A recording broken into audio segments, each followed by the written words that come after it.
Bismillahirrahmanirrahim. Assalamualaikum warahmatullahi wabarakatuh. Alhamdulillahi rabbil alamin. Wassalatu wassalamu ala ashrafil anbiya'i wal mursalin. Nabiyyina Muhammadin wa ala alihi wa sahbihi ajma'in. Ashhadu an la ilaha illallah wahdahu la syarika lah. Wa ashhadu anna Muhammadan abduhu wa rasuluh. Allahumma la sahla illa ma ja'altahu sahla wa anta taj'alul hazna sahlan idza syi'ta. Allahumma la ilma lana illa ma 'allamtana innaka antal alimul hakim. Allahumma faqihna fi dinik wa 'allimna ma yanfa'una warzuqna ikhlasan fil qawli wal amal wa zidna ilman ya arhamar rahimin. Ya muallima Adam 'allimna wa ya mufahhima Ibrahim wa Sulaiman fahimna. Baik, kita lanjutkan pembahasan kitab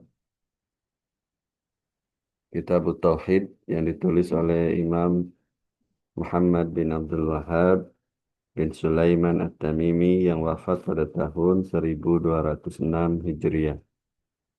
Terakhir kita sudah menyelesaikan masail bab 2. Kita sekarang akan masuk ke bab 3. Ya. Qala al-musannifu rahimahullah ta'ala babu man haqqaqa tauhida dakhalal jannata bighairi hisabin. Ya. Kata beliau, bab siapa yang mentahqiq tauhid, dia akan masuk surga tanpa dihisab dan tanpa diazab. Ya. Di dalam bab ini, beliau ingin menjelaskan keutamaan yang sangat besar. Ya. Jadi di sini bab ini masih masuk ke bab sebelumnya. Bab Fadlul Tauhid, keutamaan Tauhid. Ya, jadi bab ini masih masuk ke dalam bab Fadlul Tauhid.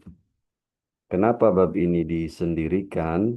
Ya, karena besarnya keutamaan bab ini. Ya, maksudnya besarnya keutamaan ini sangat agung ya keutamaannya. Apa yang membuat mendapatkan keutamaan tersebut? Penyebabnya adalah haqqaqat tauhid, pentahqiq at-tauhid. Ya. Lalu keutamaannya apa? Keutamaannya masuk surga ya tanpa hisab, tanpa azab. Ya. Dalam bab ini penulis ingin menjelaskan bahwa bab penjelasan tentang siapa yang mentahqiq tauhid, ya dia akan masuk surga tanpa hisab dan tanpa azab. Kenapa tidak ada kata tanpa azab di sini? Ya, tidak ada bighairi hisabin wala azabin. Ya, kenapa tidak ditulis wala azabinnya sama beliau? Karena ini sudah include ya, sudah include. Barang siapa yang tidak dihisab, sudah pasti dia tidak akan diazab. Ya. Ini keutamaan yang sangat besar. Lalu kita akan mengetahui, ya, kita akan menjelaskan apa itu tahqiq tauhid. Ya. Apa itu mentahqiq tauhid? Maksud dari mentahqiq tauhid, ya,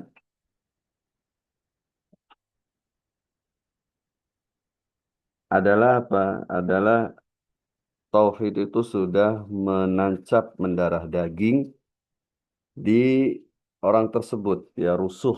Ya, rusuh itu sudah subut, kokoh, ya, mendarah daging terhadap orang tersebut, ya, dan orang tersebut selamat dari hal-hal yang menafikan tauhid, ya.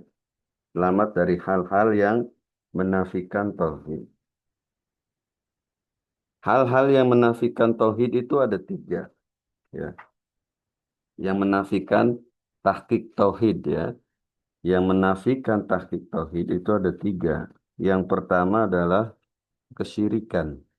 Ya, ini yunafi tauhid bil kulliyah. Ya, menafikan tauhid sampai ke akar-akarnya. Karena berlawanan, tidak mungkin kesyirikan dan tauhid bersatu dalam satu orang. Ya, kalau orang sudah melakukan kesyirikan, syirik besar, ya maka tauhid itu tercabut sampai ke akar-akarnya, hilang tauhidnya.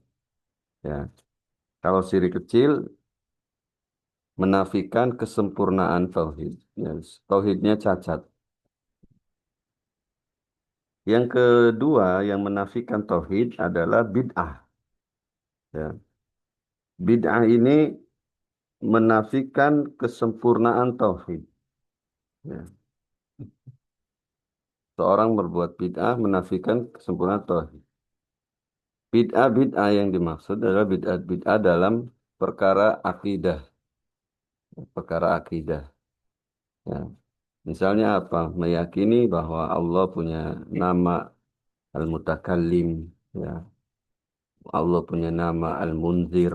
Seperti yang diyakini oleh kaum Mu'tazilah. Atau meyakini bahwa Allah tidak punya nama dan tidak punya sifat. Seperti Jahmiyah. Dan bid'ah-bid'ah dalam i'tiqad lainnya. Ya. Yang terang-terangan dia mengetahui bahwa itu sebuah kebid'ahan dia lakukan. Ya, ini menafikan kesempurnaan tauhid. Atau bahkan bid'ah dalam ibadah, ya dalam beribadah yang secara maklum dia ketahui ya bahwa perbuatan ini menyelisihi sunnah bid'ah, ya menyelisih sunnah perbuatan ini bid'ah. Kalau dia lakukan terus-menerus dalam keadaan dia mengetahui, ya ini menafikan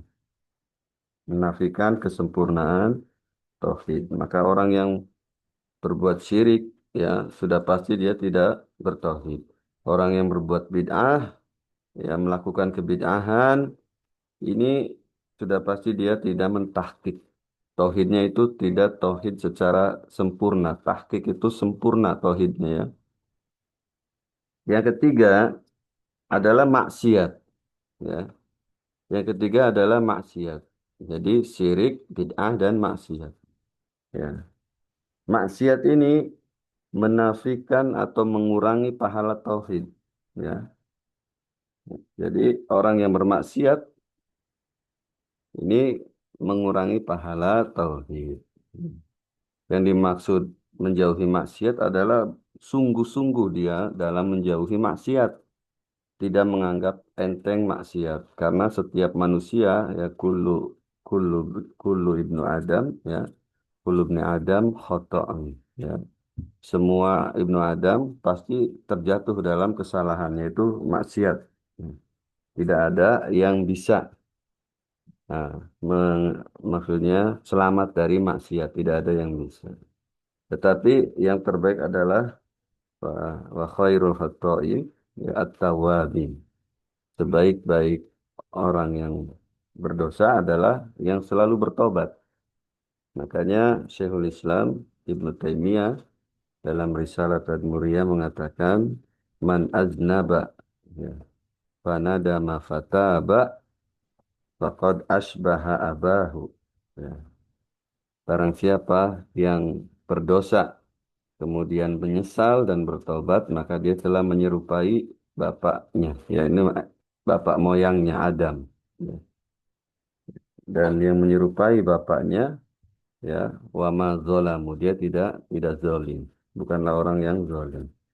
Jadi dia sungguh-sungguh menghindari menghindari ini maksiat karena kullu bani Adam khotob.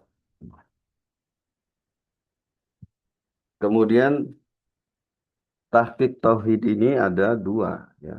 Yang pertama, orang yang selamat dari ketiga hal yang mencacati tauhid tadi, dan tauhid itu sudah rusuh, sudah mendarah daging.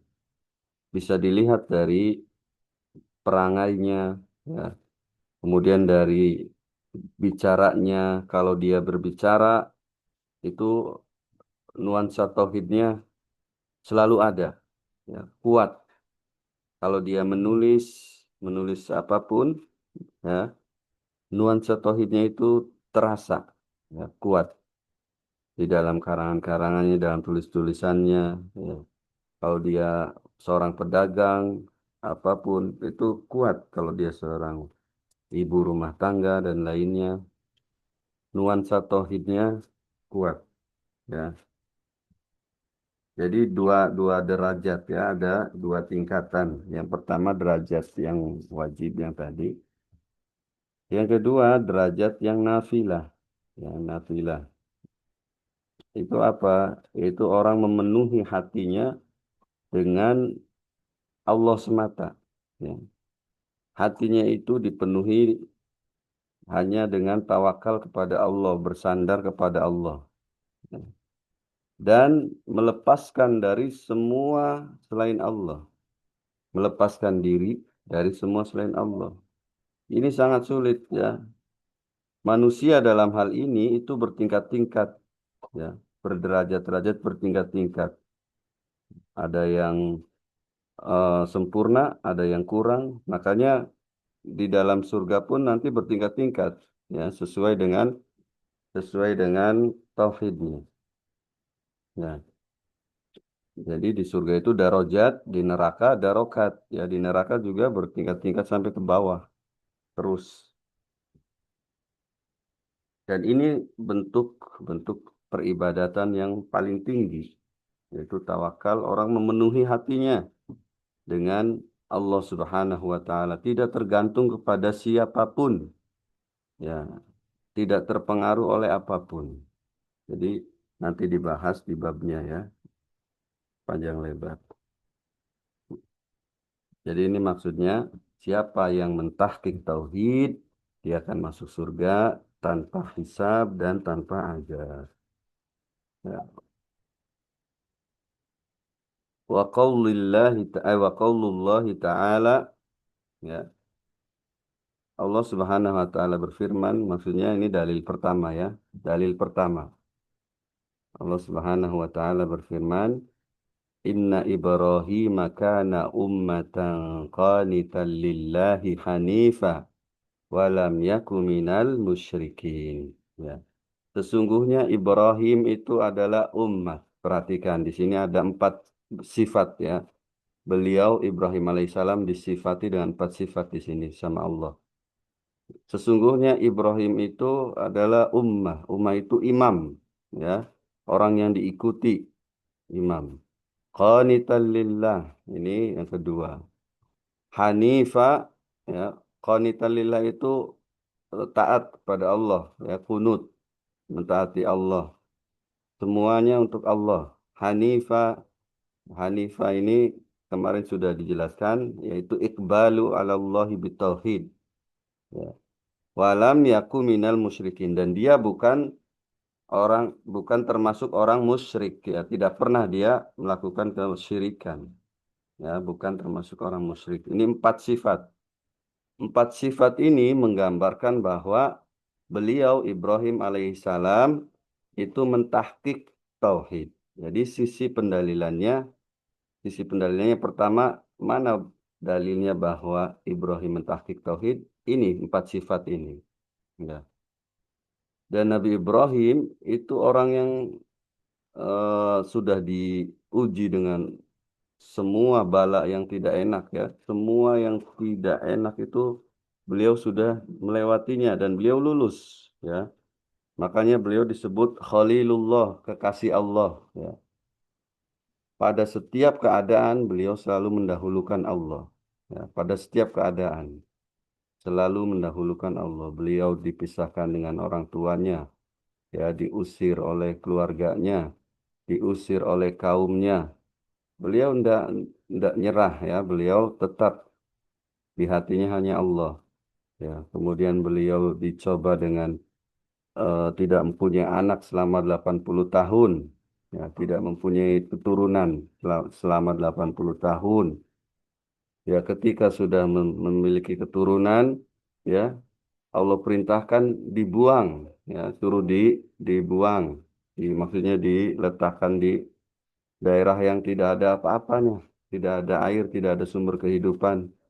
Ya, dan Ibrahim tidak pernah protes sedikit pun kepada Allah dan nggak pernah mikir yang lainnya kecuali Allah.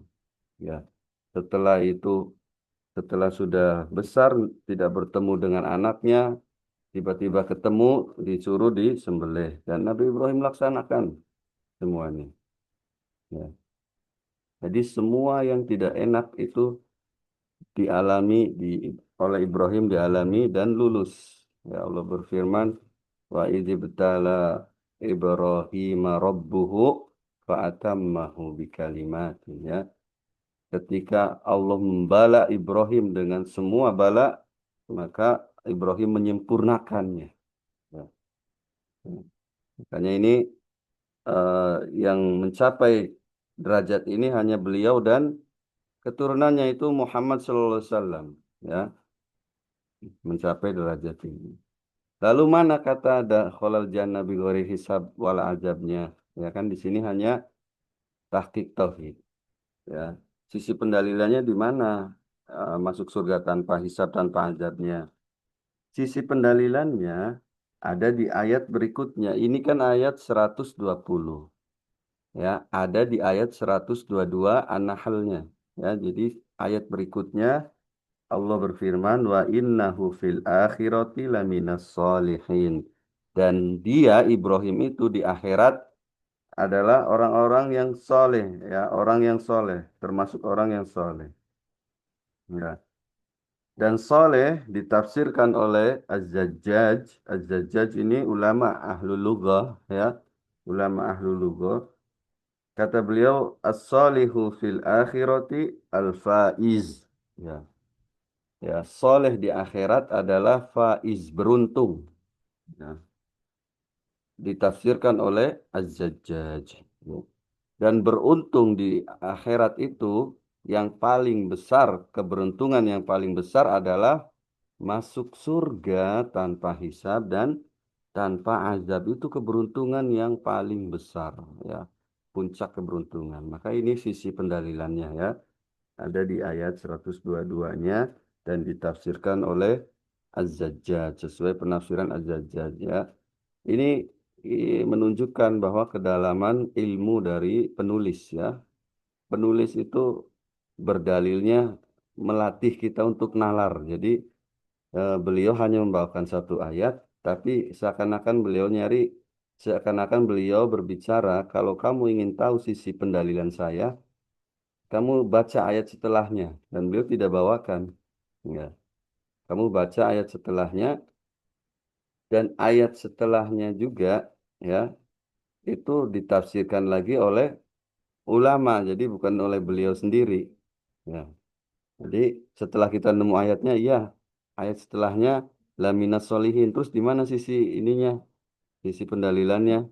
Kita harus nyari-nyari lagi ya. Makanya ini eh, nikmatnya belajar dengan guru itu seperti itu. Kita nggak usah nyari-nyari, sudah ada kesimpulannya. Jadi melalui penafsiran dari Az-Zajjaj rahimahullah taala. Ya.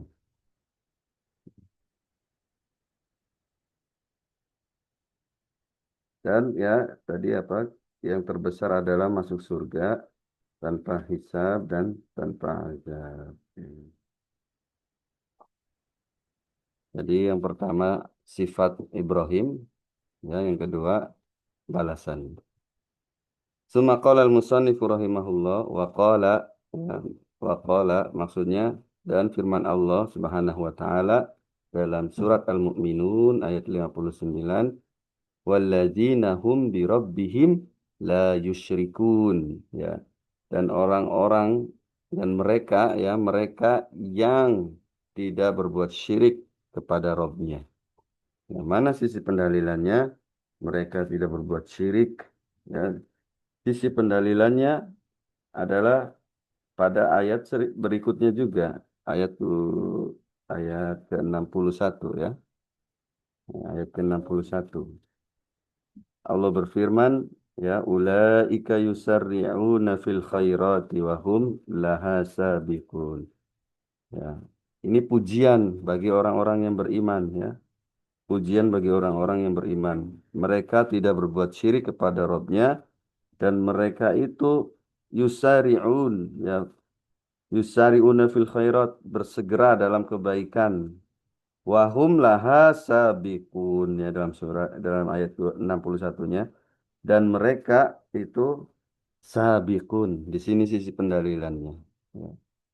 Sisi pendalilan tahqiq tauhidnya adalah tidak berbuat syirik, kemudian sisi pendalilan masuk surga tanpa azabnya adalah as-sabiqun ya. Wa a'dhamus sabiqi fil ma'al ya dukhulul jannata bighairi hisabin wala azab. Sebesar-besar sabiq ya, sabiq itu orang yang mendahului.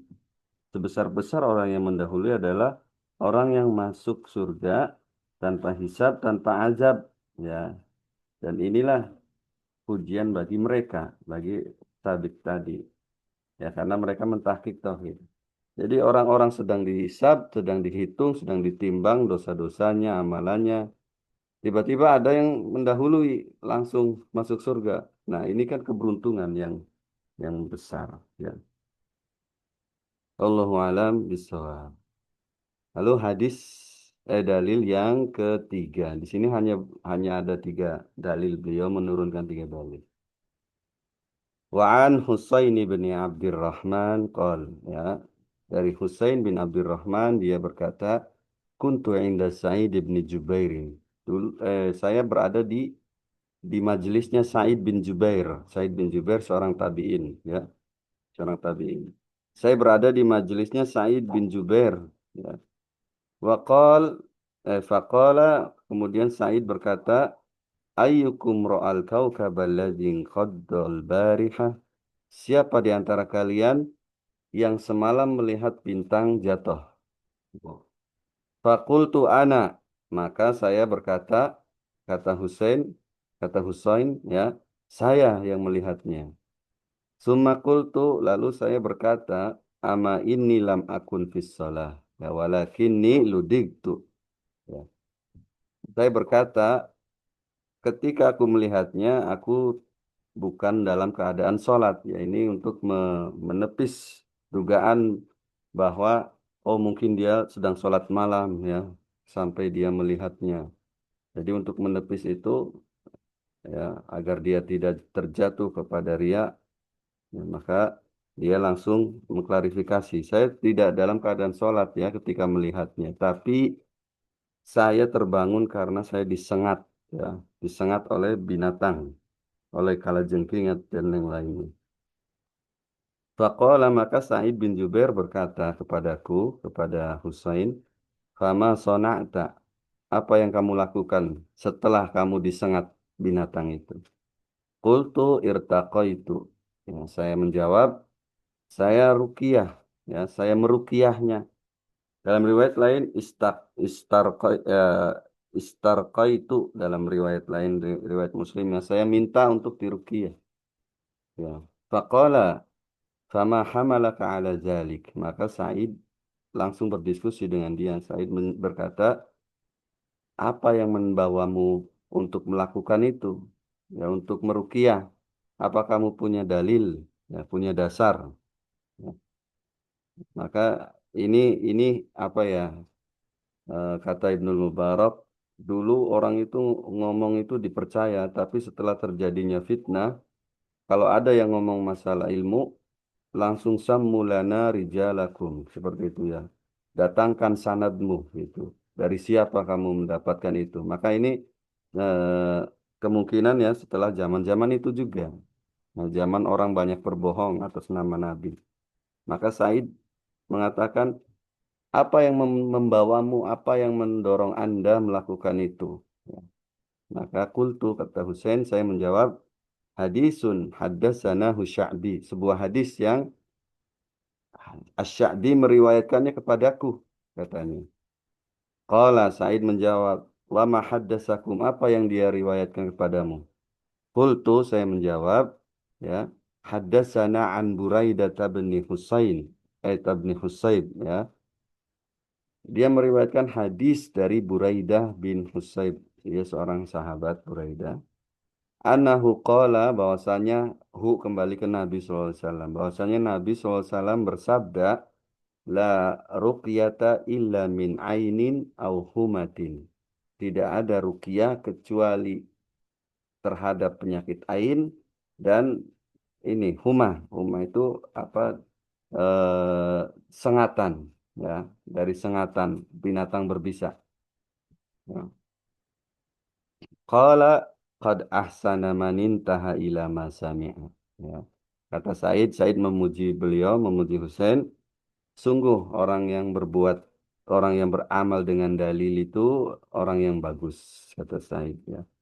Walakin haddatsana Ibnu Abbasin, tapi Ibnu Abbas, ya, meriwayatkan kepadaku, kata Sa'id bin Jubair, ya, anin Nabi sallallahu alaihi wasallam, dari Nabi sallallahu alaihi wasallam, bahwasanya Nabi bersabda, uridat alayyal umamu, ya, faraaitun nabiyya wa ma'ahu rahtu wan nabiyya wa ma'ahu rajulu war rajulan, ya, ditampakkan kepadaku umat-umat terdahulu, ya.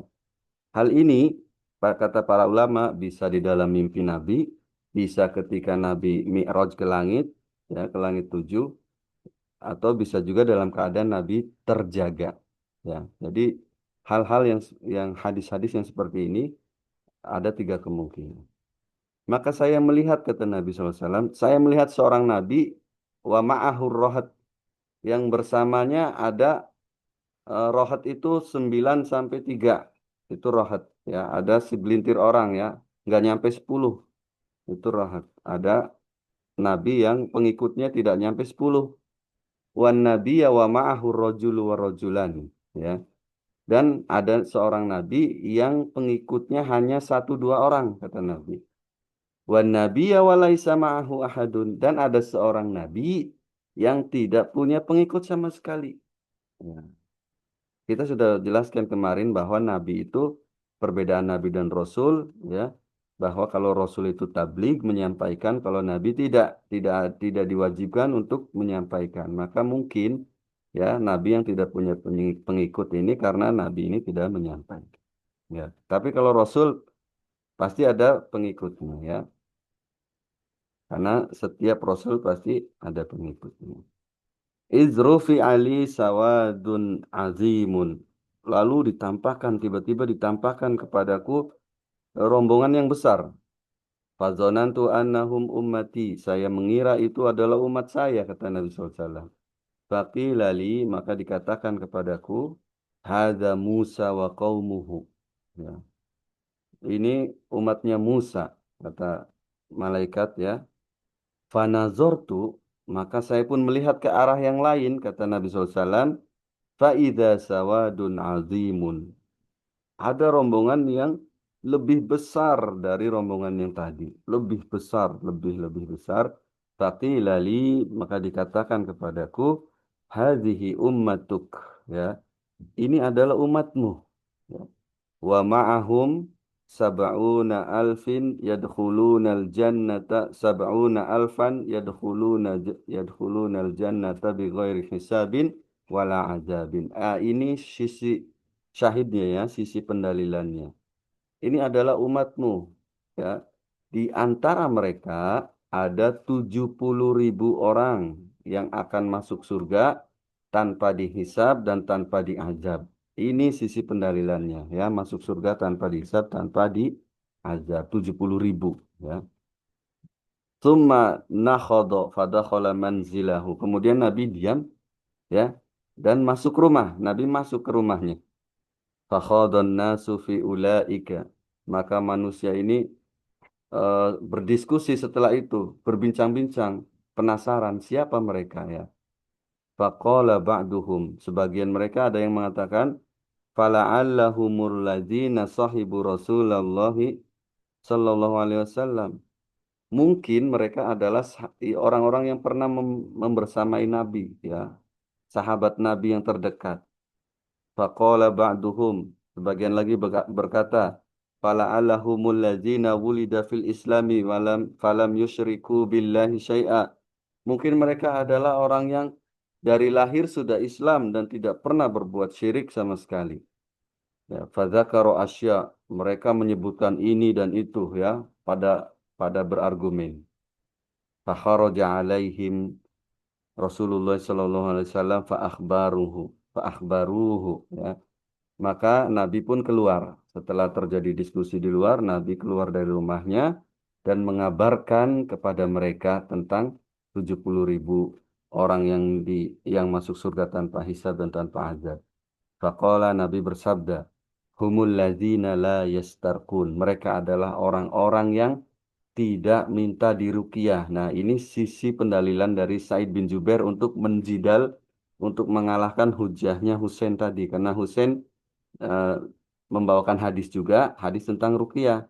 Ya, Said bin Jubair membawakan hadis ini bahwa ada kontradiksi, ya seakan-akan kontradiksi. Ya, kalau mau masuk surga tanpa hisab dan tanpa azab, jangan minta diruqyah kan gitu kata Said bin Jubair. Wala yaktawun dan tidak melakukan kai. Yaktawun itu kai, berobat dengan besi panas. Wala yatatayyarun dan tidak bertatoyur menganggap baik dan buruk terhadap sesuatu ya yang tidak ada dasarnya. Wa ala rabbihim yatawakkalun dan mereka bertawakal hanya kepada Robnya. Ya, ala rabbihim ini di sini jar majrur itu haknya di belakang, tapi ketika dikedepankan ada kaidah takdimu ma haqqahu takhir yufidul hasr. Mengedepankan jar majrur ini yang seharusnya di belakang mengandung hasr, batasan bahwa hanya kepada Robnya mereka bertawakal. Ya, ini sisi pendalilannya. Jadi ini atof atful am alal khas. Ya, ya. Jadi yang ketiga ini tidak minta diruqyah, tidak berobat dengan kai, tidak tatoyur itu bentuk tawakal. Yang terakhir wa ala rabbihim yatawakkalun ini intinya. Ya, jadi semuanya. Kenapa demikian? Karena orang yang minta diruqyah sedikit banyak nanti hatinya akan tertaut kepada peruqyah. Ya, misalnya diruqyah sembuh, kemudian tiba-tiba kalau ada sesuatu lagi dia ingatnya orang ruqyah, nggak ingat Allah.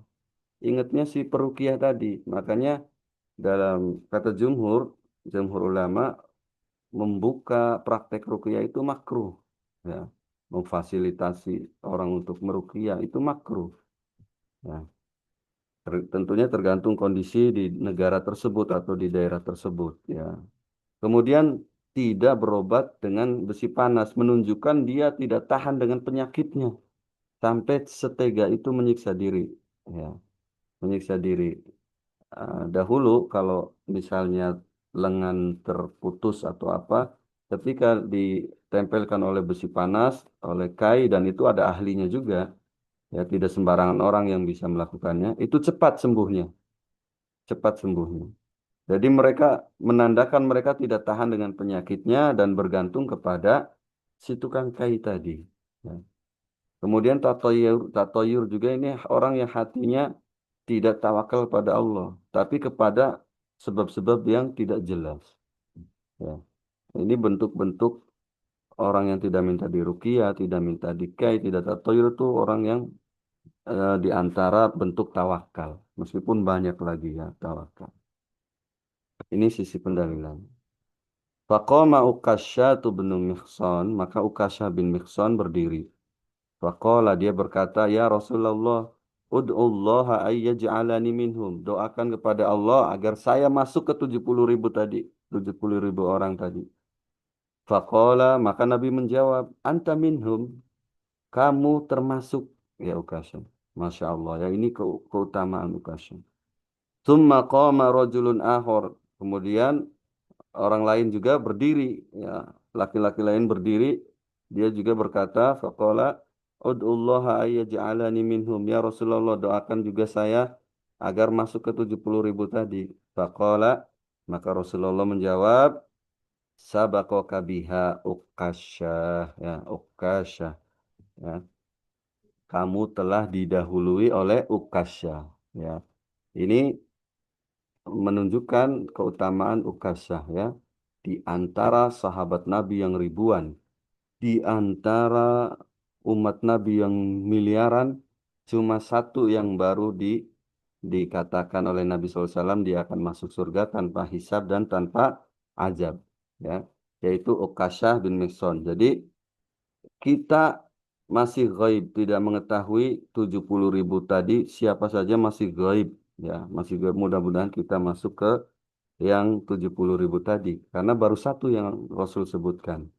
Ya, bahkan sekelas Abu Bakar, Umar, Utsman masuk surga. Nabi sabdakan bahwa Abu Bakar fil jannah, Umar fil jannah, Utsman fil jannah, Ali fil jannah, ya Talha, Abu Ubaidah, kemudian Abdurrahman bin Auf, Sa'id bin Jubair apa? Sa'id ya, Sa'id fil jannah, Sa'ad bin Abu Waqqas fil jannah, ya. Tapi Nabi tidak mengatakan mereka masuk surga tanpa hisab dan tanpa azab. Hanya ukasa. Ya, banyak yang dikabarkan oleh Nabi, dia dia di surga, dia di surga. Fatimah penghulunya penghuni surga. Tapi tidak ada penjelasan bahwa mereka masuk surga tanpa hisab dan tanpa azab. Baru satu orang. Kuotanya masih masih ada banyak ya, 60.999 lagi. Ya, masih banyak ya. Mudah-mudahan kita termasuk di sini. Jadi sisi pendalilnya saya rasa jelas, ini hadisnya sangat jelas. Ada 70.000 orang yang masuk surga tanpa hisab tanpa azab. Dan mana sisi tahkiknya? Ya ini, sisi tahkiknya adalah mereka tidak minta diruqyah, tidak minta dikai, dan tidak bertatayur. Intinya mereka memenuhi hatinya dengan Allah, ya, dan melepaskan semua selain Allah. Jadi bersandarnya kepada Allah, berharapnya kepada Allah, tidak kepada makhluk, tidak kepada uang, tidak kepada rekening dan yang lainnya. Ya, tidak kepada tetangga, bosnya, atasannya, tidak, tapi hanya kepada Allah Subhanahu wa taala. Wallahu alam bisawab. Insyaallah di pertemuan berikutnya kita akan bahas masail dari bab ketiga ini. Ya, naktafi bihadzal qadar. Nas'alullah ta'ala mimma yanfa'una wa an yanfa'ana bima 'allamana. Innahu waliyyu dzalika wal qadiru alaih. Subhanaka Allahumma bihamdik asyhadu an la ilaha illa anta astaghfiruka wa atubu ilaik. Assalamualaikum warahmatullahi wabarakatuh.